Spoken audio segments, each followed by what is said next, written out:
Jessica Angèle, merci d'être parmi nous ce soir pour la Journée internationale des droits des femmes. Alors, vous êtes architecte d'espace et de communauté, directrice du Château du Fay. Ma première question, bien sûr, c'est l'importance que revêt pour vous cette journée du 8 mars. Alors, d'ailleurs, merci, hein, je suis très contente d'être là. Pour moi, c'est fondamental et c'est une journée extrêmement importante parce que pour quelqu'un qui s'intéresse vraiment à ces questions de rituels, de communauté, en fait, avoir une date et avoir un moment dans l'espace et dans le temps qui est dédié à la femme est absolument essentiel, en fait, pour que justement tout ce qui concerne notre combat puisse justement être apparent et ritualisé dans nos calendriers, dans nos actions et dans nos consciences. Alors, justement, les actions, les consciences, dans votre métier, vous êtes jeune, vous êtes femme, vous êtes directrice du Château du Fay. Dans votre métier, comment est-ce que vous faites pour justement faire apparaître une émergence de parité entre voix de femmes et voix d'hommes? Alors, je dis souvent que le Château du Fay, c'est un peu une matriarchie, donc c'est vrai que par définition, en fait, vu que j'en suis la directrice, cette énergie, elle est vraiment devenue importante et essentielle.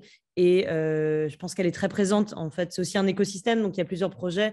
Et on s'est vraiment rendu compte que c'est ça aussi qui faisait la différence de ce projet par rapport à d'autres. Je travaille dans une discipline qui est le patrimoine, entre guillemets, parce que je restaure, je fais vivre aussi ce lieu qui est un lieu du XVIIe siècle.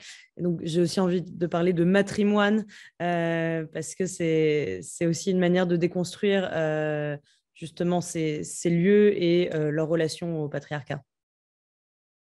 Ce matrimoine, justement. Et alors, quelles seraient, si vous aviez à les décrire, les femmes qui vous ont influencé pour oser prendre cette responsabilité à bras-le-corps? Il y en a eu quelques-unes, malheureusement pas assez. C'est vrai que, étant architecte, j'ai beaucoup eu de mentors qui étaient des hommes. Et quand je dois penser à deux figures de femmes qui ont été essentielles dans ma vie, je pense à Isa Sturm, qui est une architecte qui vit en Suisse allemande et qui est absolument fascinante et qui m'a beaucoup soutenue, et Keller Easterling pendant mon master aux États-Unis. Et c'est vrai que j'ai vraiment vu la différence, en fait, c'est-à-dire d'avoir un mentor, des modèles à qui je ressemblais, entre guillemets, qui pouvaient aussi comprendre ma manière de fonctionner, ou en tout cas le contexte social dans lequel j'avais pu grandir dû à mon genre. Ça a vraiment tout changé, en fait. Et c'est ça qui m'a aussi donné confiance et qui a créé de l'empuissantement, comme on dit, du empowering. Est-ce qu'on peut dire que dans votre façon de pouvoir gérer votre château, il y a une volonté aussi de pouvoir accueillir un certain nombre d'hommes et un certain nombre de femmes en résidence? Est-ce que vous avez aussi ce principe-là en tête? Est-ce que vous pouvez nous en parler? C'est une excellente question. Alors, par exemple, il y a plusieurs projets. Donc, je pense notamment que ce soit les résidences, que ce soit le festival artistique. J'ai envie de dire la question de la mixité, en général, elle est fondamentale. Donc, c'est presque au-delà de la parité. La parité est presque quelque chose sur lequel on n'a même plus besoin de mettre de conscience ou de discussion parce que c'est tellement intégré. Le challenge, il est presque d'aller au-delà de ça. Mais en tout cas, c'est comment on arrive aussi à trouver des manières de parler, de collaborer, où on est toujours et encore une fois, j'utilise le mot conscience, mais des pratiques ou des problèmes de pouvoir souvent ineffables ou discrets qui s'immiscent dans toutes les discussions. Et donc ça, on essaye vraiment en général d'avoir des pratiques, d'avoir des rituels, d'avoir des discussions pour que justement la culture soit très consciente de ses faits. Et qui plus est dans quelque chose qui s'apparente à une grande maison partagée, où les questions des tâches domestiques, du travail domestique sont essentielles. Donc, c'est-à-dire, en fait, qui discrètement va nettoyer les tasses, qui va en cuisine, qui justement s'occupe de faire tout ce travail de soin. C'est quelque chose vraiment qu'on essaie de rendre très visible pour que même s'il y ait enfin, même si parfois il y a la parité, on se rend compte qu'il n'y a pas la parité dans le travail ou dans l'exécution des tâches.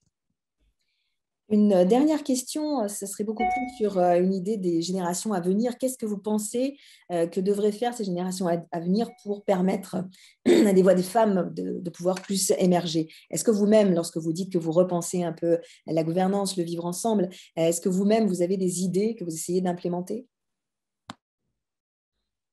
C'est une excellente question. Alors, c'est vrai que moi, mon dada, c'est justement les pratiques de vie en communauté, parce que je pense que c'est une manière de rendre visible l'espace domestique, qui est souvent justement cet espace de reproduction, souvent caché, où justement beaucoup d'inégalités existent. Et donc, pour moi, justement, essayer de vraiment s'attaquer à cet espace domestique et de justement créer des espaces qui puissent accommoder, en tout cas, poser le débat, faire savoir, sont absolument essentielles. Et après, je pense que c'est exactement des choses comme ce projet, enfin, c'est-à-dire d'avoir des discussions, d'avoir un 8 mars, et je pense que toutes les actions se superposent et s'additionnent. Et après, je pense que c'est exactement cette idée de mentorat, de mettre en avant des femmes qui font des choses, qui justement ont des attributs parfois trop souvent connotés à la jante masculine, comme la capacité de leadership, la capacité de travail, la capacité de prendre des risques, tout ça, en fait, je pense qu'il faut le mettre en avant et montrer que ce n'est pas justement le territoire masculin. C'est aussi là où on vous retrouve avec l'expression que vous chérissez, qui est la permaculture sociale. Est-ce que dans la permaculture sociale, il y a autant de place pour les hommes que pour les femmes? Hmm. Alors j'espère, parce qu'on est tous des petits légumes dans ce potager qui se complètent.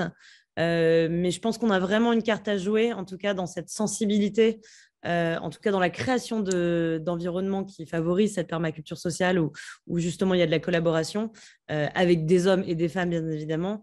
Je pense qu'en fait, en général, ces jardiniers sont souvent des femmes parce qu'elles ont la sensibilité justement de pouvoir parfois se mettre dans une position d'observation et de voir justement quelles sont les qualités des uns, des autres, comment ces choses s'imbriquent.